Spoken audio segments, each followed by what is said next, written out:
அனைவருக்கும் வணக்கம். இன்றைக்கி நம்ம மகாபாரதத்தில் பார்க்க இருக்கிற தலைப்பு தானம், தர்மம். தானம்னா என்னங்க, தர்மம்னா என்னங்க, அதை பற்றி தான் இந்த வீடியோ உங்களுக்கு சொல்ல போகுது. ரெண்டுக்கும் உள்ள வேறுபாடு என்ன, அதை பற்றி பார்ப்போம். நம்ம சேனலுக்கு நீங்கள் புதுசுன்னா வாய்ஸ் ஆஃப் சனு சேனலை மறக்காமல் சப்ஸ்கிரைப் பண்ணிவிடுங்க. வாங்க வீடியோக்குள்ளே போகலாம். மகாபாரதத்தில் உடலை பிரிந்த கர்ணனோட உயிரானது தன்னோட தந்தை சூரிய தேவனோட பரம்பொருள் ஈசனை வணங்கி மகிழ்ந்து ஸ்வர்க்க பேறு பெற்றது. சூரிய தேவனுக்கோ மனதில் ரொம்ப பெரிய ஒரு கவலை, வேதனை, ஒரு ஐயம்னு கூட சொல்லலாம். யார்கிட்ட கேட்குறதுன்னே தெரியலை, யார் தெளிவாக சொல்லுவாங்கன்னும் தெரியலை. ரொம்ப குழப்பத்துலையும் கோபத்துலையும் சூரியனோட வெம்மை அதிகரிச்சுக்கிட்டே போச்சான். இதை பார்த்த ஈசன் அவர் முன்னாடி தோன்றுறார், சூரிய பகவான் முன்னாடி. சூரியனே, என்ன தடுமாற்றம் உங்கள் மனதில் அப்படின்னு கேட்குறாரு பரம்பொருள். அப்போ சொல்கிறார் சூரிய பகவான், ஈசனே, இல்லைன்னு கூறாமல் சகலவிதமான தான தர்மங்களையும் செஞ்சு புண்ணியங்களை சேர்த்து வச்ச என் மகன் கர்ணன் போரில் இறந்தது விதின்னு ஏற்றுக்கொண்டேன். ஆனால் எல்லா புண்ணியங்களையும் கிருஷ்ணருக்கு தானமாக தந்ததுனால அவன் இன்னும் மிகப்பெரிய புண்ணியவான் ஆகிட்டான். பிறகு எப்படி அவனுக்கு மரணம் ஏற்பட்டது? இது அநீதி அல்லவான்னு கேட்குறாரு சூரிய தேவன். சரியான கேள்வி தானங்க. இவ்வளவு நாள் வரைக்கும் அவர் செஞ்ச புண்ணியத்தை மொத்தமாக கிருஷ்ணருக்கு தாரவாத்து கொடுத்துட்டாரு. புண்ணியத்தை ஃபுல்லாகவே புண்ணியத்தை அப்படியே கொடுத்துட்டாரு தானமாக. அப்போ அது எவ்வளோ பெரிய புண்ணியம் யோசிச்சு பாருங்க. அப்போ சூரியனே, அப்போ நம்ம இவர் சொல்கிறாப்புல, சூரியனே, நிறைய மனிதர்களுக்குள்ள ஏற்படுற சலனம்தான் உன்னை இந்த கேள்வியை கேட்க வச்சிருக்கு. சொல்கிறேன் கேளு அப்படின்னு ஈசன் சொல்கிறாரு. தானம் என்பது பிறருக்கு தேவையானதை அவர் கேட்டோ அடுத்தவர் அவர் நிலை கூறி அறிந்த பின்னோ தருவது. இதுதான் தானம். நல்லா கேட்டுக்கோங்க. ஒருத்தர் உங்ககிட்ட ஏதாவது ஒன்று கேட்குறாங்க, உதவி கேட்குறாங்க.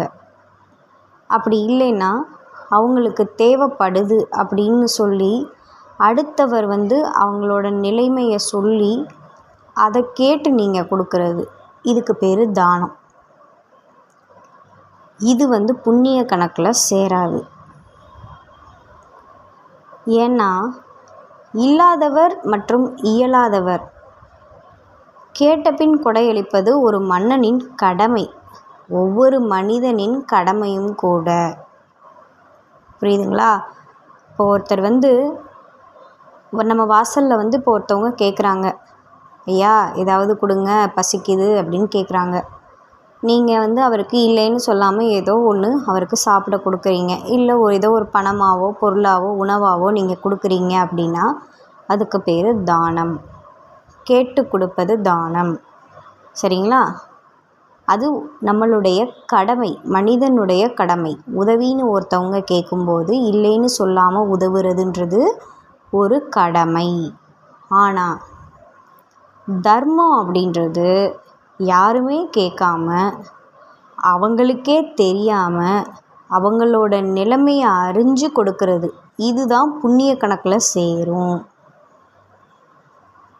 புரியுதா? பசித்திருக்கும்போது ஒருவர் கேட்ட பின் ஏதாவது தருவது தானம். அவர் கேட்காமலே அவரோட பசியை போக்குறது தர்மம்.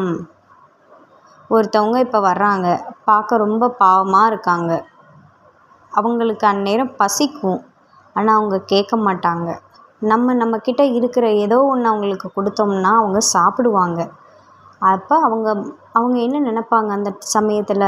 நமக்கு தேவையான உணவு இப்போ நமக்கு கிடச்சிருச்சு அப்படின்னு ஒரு மன திருப்திப்படுவாங்க. அந்த திருப்தி இருக்கு இல்லையா, அதுக்கு பேர் தான் தர்மம். கேட்டு கொடுப்பது தானம், கேட்காமல் கொடுப்பது தர்மம். கர்ணன் தர்மங்கள் செஞ்சு புண்ணியங்களை ஈட்டியவன் தான். ஆனால் மொத்த புண்ணியத்தையும் கிருஷ்ணர் தானமாக கேட்டு தானே வாங்கினாரே தவிர தர்மமாக பெறலை. புரியுதுங்களா? கேட்டு தானே வாங்கினாரு, அப்போ அது தானம். கிருஷ்ணருக்கு கர்ணன் என்ன கேட்காம கொடுத்தாரா? இல்லை இல்லையா, கேட்காம கொடுத்தாதான் அது பேர் தர்மம். அப்படி தர்மம் பண்ணாதான் அது புண்ணிய கணக்கில் சேரும். எல்லா புண்ணியங்களையும் தானமாக தாரவாத்து தந்த பிறகு கர்ணனும் ஒரு சாதாரண மனுஷன்தான். அதனால தான் மரணம் அவனை எளிதாக நெருங்கியதுன்னு சொல்கிறாரு. இதை கேட்ட சூரியதேவன், இறைவா, தானமும் தர்மமும் பாவ புண்ணியமும் எல்லாமும் நீயேன்றத நான் உணர்ந்தேன் அப்படின்னு சொல்கிறாரு.